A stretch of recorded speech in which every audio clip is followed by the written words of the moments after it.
2628 मराठीमध्ये आपले स्वागत आहे। आजच्या मोठ्या बातम्यांबद्दल बोलूया। जलजीवन मिशन की जलवंचना, पालघर तहानलेला, प्रशासन मौनात। पालघर जिल्ह्यात जलजीवन मिशन अंतर्गत सुरू असलेल्या पाणीपुरवठा योजनांची कामे निधीअभावी अर्धवटच थांबली असल्याचा गंभीर आरोप करत महाराष्ट्र नवनिर्माण सेनेचे मनसे पदाधिकारी जिल्हाधिकारी कार्यालयासमोर आमरण उपोषणाला बसले आहेत।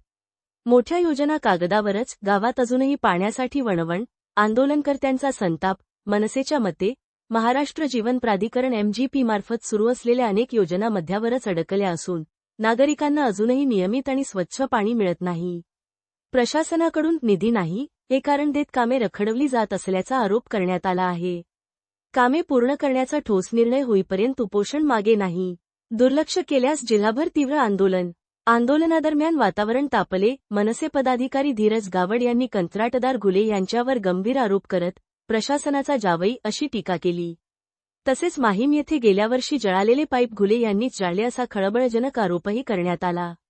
सध्या प्रशासन आणि आंदोलनकर्त्यांमध्ये चर्चा सुरू असून तोडगा निघतो का याकडे सर्वांचे लक्ष लागले आहे।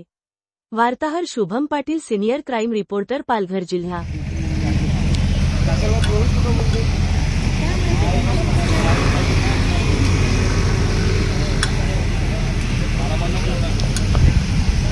भावेशजी, आपण मनसेतर्फे येथे जे आंदोलन आणि उपोषण छेडलेले आहे याच्याविषयी आम्हाला माहिती द्या। तुम्हाला माहिती असेल की बहुजनची योजना जी आहे पालघर जिल्ह्यामध्ये जलजीवन मिशन हर ही आज रखडलेली दिसत आहे। तुम्हाला 2019 पासून ते 23पर्यंत त्याची कार्यमर्यादा होती आणि 23पर्यंत लोकांना त्यांना पाणी द्यायचं होतं, बरोबर। अशा परिस्थितीमध्ये काही ठिकाणी त्यांनी पाणी देऊन केंद्रीय मंत्र्यांना बोलून पाण्याचा शुभारंभ केला, पण तुम्ही मागे बघितलं तर 80 ते 90% असा भाग आहे की तिकडे पाणीच पोचलेलं नाही आहे। तिकडे पाणी अतिशय कामं रखडलेली आहेत, टाक्या बंद अवस्थेत आहेत, त्याचे पाईप तिथे रस्त्यावरती पडलेले आहेत, रस्त्यावरती पाईप उघड्यावरती पडलेले आहेत आणि अनियमिततेने हे काम केलेलं आहे। आणि ह्याचं कारण आम्ही अधिकाऱ्यांना जरा विचारायला गेलो की आम्हाला सर्व्हिस उघडला तरी पाणी काय मिळत नाही आहे, तर त्यांचं म्हणणं एवढंच होतं की आम्हाला पुरेशी प्रशासकीय परमिशन मिळाले नाही आहेत, परवानग्या मिळाल्या नाहीत, तसेच केंद्र शासनाने आम्हाला निधी दिला नाही आहे, तर तुम्ही केंद्र शासनाकडून निधी आणा हे आम्हाला उत्तर आलं।